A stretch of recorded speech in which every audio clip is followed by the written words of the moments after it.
Hey everybody, welcome back to another video on the channel. In today's video, I'm going to be unboxing and giving my first impressions on the Xbox Elite Controller Series 2. So recently, about a month ago, I picked up an Elite Controller Series 1, and this thing has been a pretty great controller, and I've actually really enjoyed it.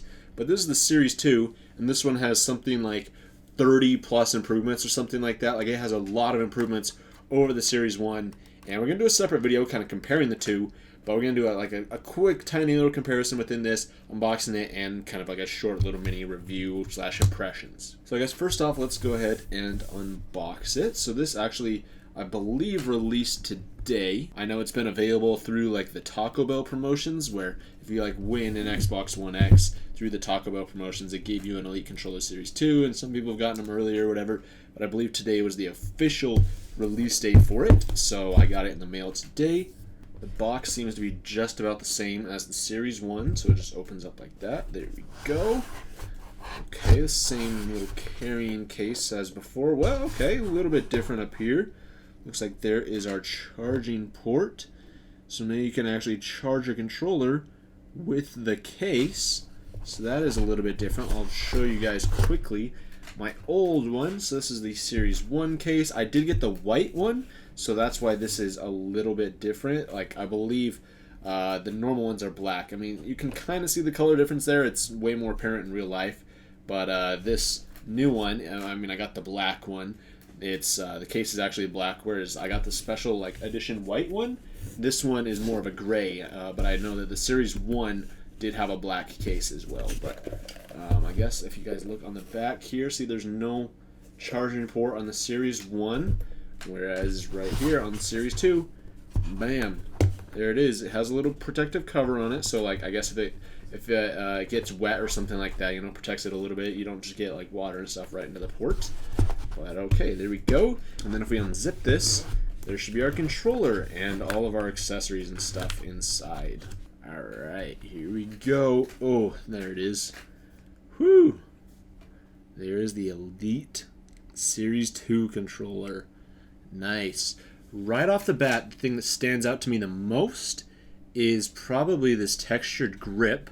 Now that it wraps all the way around here where your palms would lay, it goes all the way around, whereas on the Series 1, it just stops right back there. You know, you still have the standard, you know, like controller faceplate up top here. So that's nice. It goes all the way around, kind of keeps your palm here a little bit more like gripped on the controller, whereas the standard controller kind of wiggles around like this. So that is nice. That's a new feature. Another new thing that I'm noticing here is that we also no longer have this little switch in between the two. So it's a little too bright for you guys to see right now, but there we go. On the Series 1, there's just a little switch that you would go between the profiles, so you go between profile 1 and 2. Whereas right here at the Series 2, it's just a button. So I guess it just lights up here what profile you're on. So you like click it once, it'll be on 2, click it again, it'll be on 3, click it again, it'll be back to 1. So there's now 3 profiles you can select. The D-pad also comes off just like the last one, but on the old one, it's like green underneath, whereas this one looks like it's just black underneath. So that's kind of cool, a little bit better aesthetic, because even with something like this, like you can still kind of make out the green. So I prefer the black. That definitely makes it look quite a bit better. But there we go. There's the Elite Series 2 controller. I do know on the back here, yep, there is no AA batteries. It has an internal battery pack, so it has all the information that's supposed to be in here that's actually in the battery pack. You know, on all other Xbox controllers inside of it, it says like "Hello from Seattle." So that's what this says in here. It says "Hello from Seattle," and just gives you like all the different information about this, as well as we also have the trigger stops here too. So now there are 3 types of trigger stops.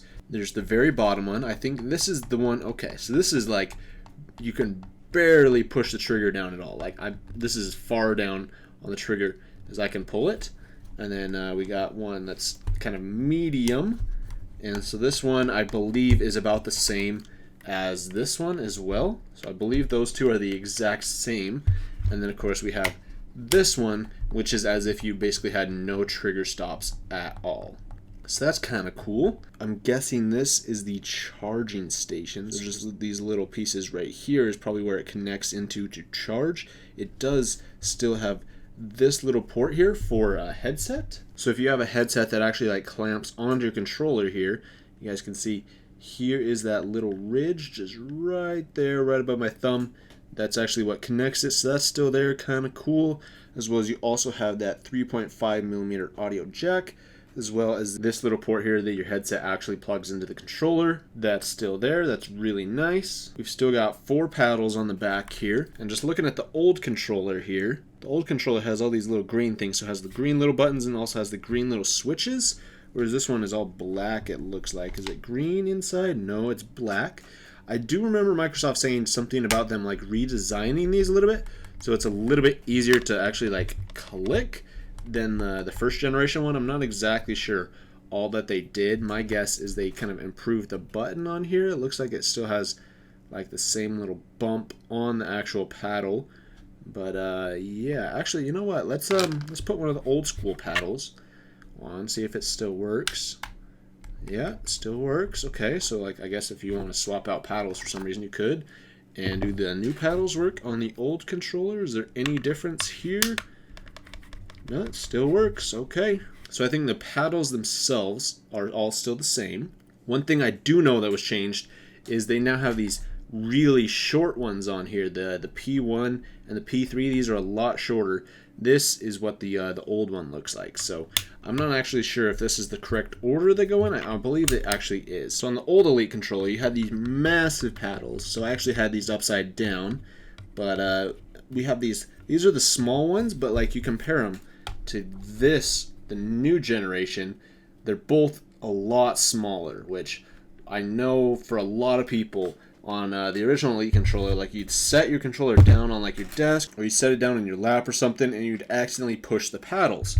Whereas I believe they redesigned it to the smaller paddles to hopefully avoid stuff like that happening. I mean, it's nice not having this absolutely massive paddle. I mean, this thing goes like all the way down almost to the very edge, whereas this one just barely goes down. The big size on the new controller is almost comparable to the small size on the old controller. So I am actually personally a big fan of that. I think I am going to enjoy the smaller paddles, so it should make it so you're not accidentally pressing them as much. Inside the case though, aside from the controller, we'll get back to the controller in just a second. So I guess you have a little, what is this? Okay, so it's a little cloth thing that goes on here that I guess you pull back, and these are little pins that actually go in to the controller and charge it. Interesting. Okay. That is pretty cool. And it's just, I guess, like a little cover that goes over that. Nice. You have new thumbsticks in here. These ones aren't like the usual thumbsticks. This is what the usual thumbsticks look like. You got this like rubber grip and like the rubber edge. So you can kind of see there is that little lip going on there. Whereas with this one, it just seamlessly just goes right through. And I think these are supposed to resemble more like the Xbox 360 controller. And I know that I think with like the you can set up like different profiles or something like that. So you can set like your thumbsticks to be more stiff, kind of like the Xbox 360 stiffness is what I know a lot of people really liked about that controller. And I know that is an option with this Elite controller, is you can make the thumbsticks like as stiff as the old 360 ones. But that's pretty cool. We also have this domed thumbstick as well. So if you are like a fan of like the PlayStation style thumbsticks, you can use like this domed one as well on the old controller. It also featured the domed thumbsticks, but I felt like they were too slippery and just didn't provide much grip. So I am glad that they do have these rings around it here. So it should provide a little bit better grip compared to something like this where your finger just slides right off, whereas your finger will kind of catch on some of these and grip it a little bit better.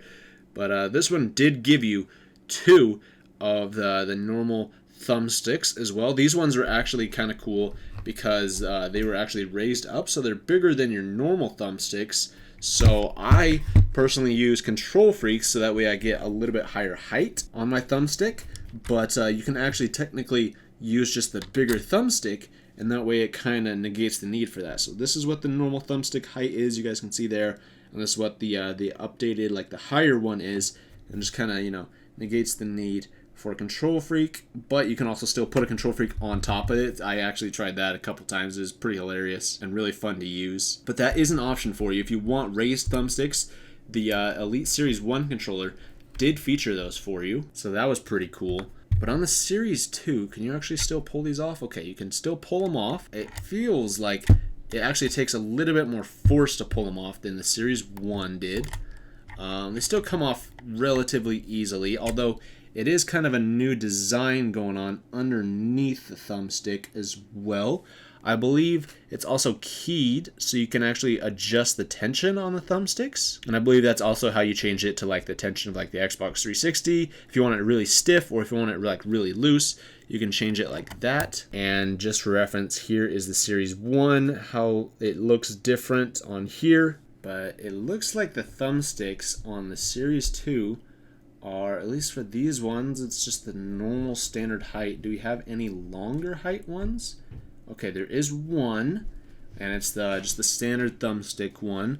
So that one is longer and is raised, and this other one is not. That's kind of interesting. You do not have any domed ones that are raised. Then we've got the key in here, so this is actually what you use to adjust the tension on the thumbsticks. So you can take this little key, and you can insert it here into the thumbstick, and you can twist it and change it, and you can change like what you want the tension of the actual thumbstick to be. So that's really cool and honestly pretty helpful. And once again, like I said, there is no removable battery pack, so you cannot like put AA batteries in here, or like if you have like a recharge pack like me, you cannot use this on this. There is literally no way for you to take the battery out of the controller, but this is because it actually has like charging on the back, so you don't need to like actually plug it in, which I'll talk about in just a second.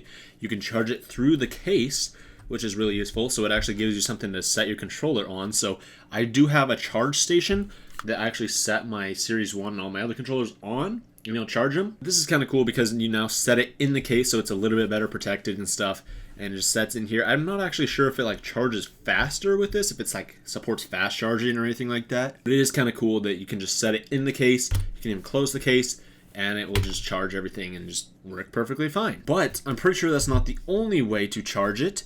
You also have the standard USB method of charging. So if you want to hook in a USB cable, you can, and power it and charge it that way.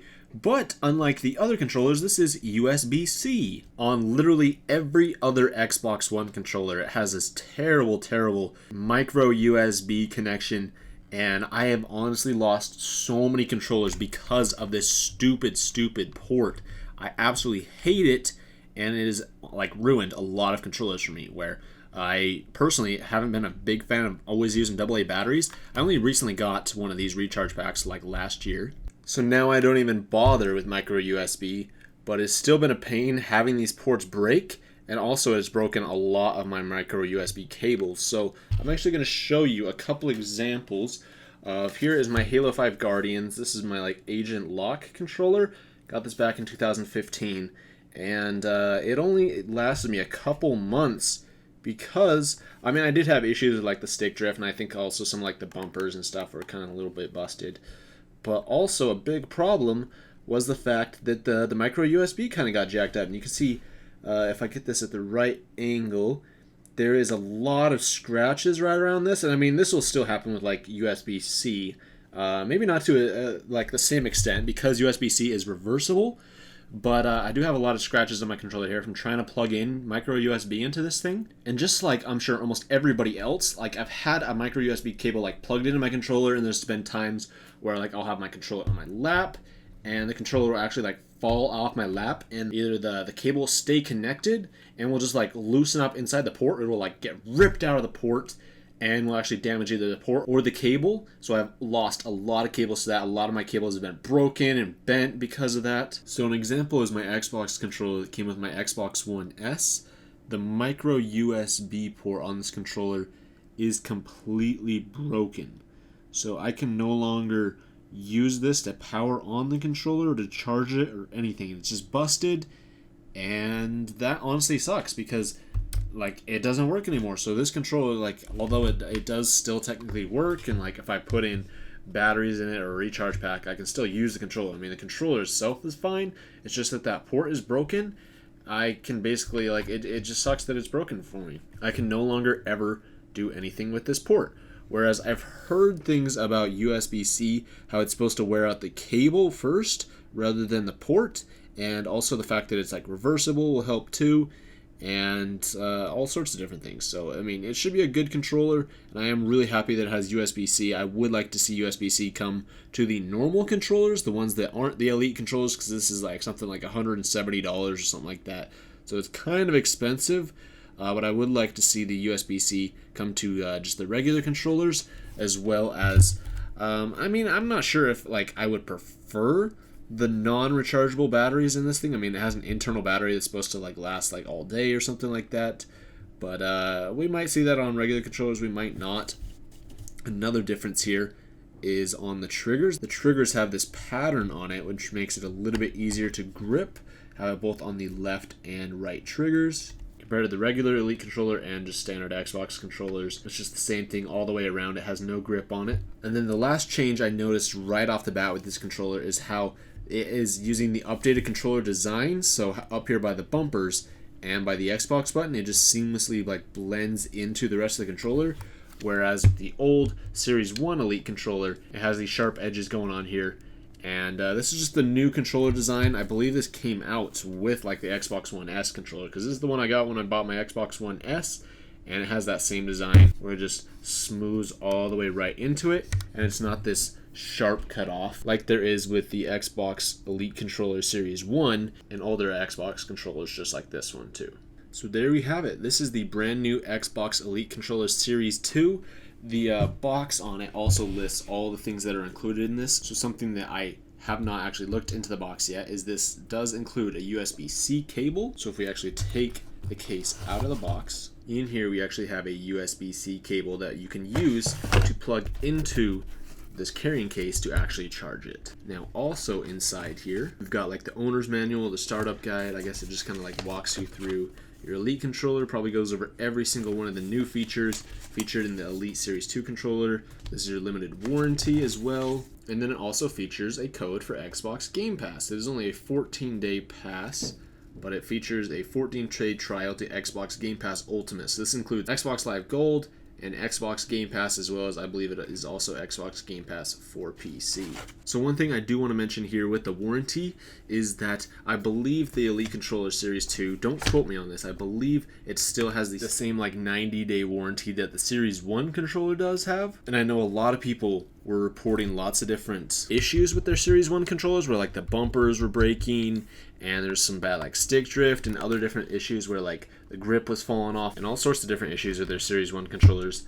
And I believe all that has been rectified with the Series 2. The Series 2 fixes that. It has the better grip. Also, the bumpers will stay on better, and just overall better build quality, which, in my opinion, is what you should come to expect from a premium product such as this, where it costs almost $200 for a controller. So there we have it. That is the Xbox Elite Controller Series 2. That is the unboxing and kind of first impressions of it. Those are a couple of the new things that stood out to me.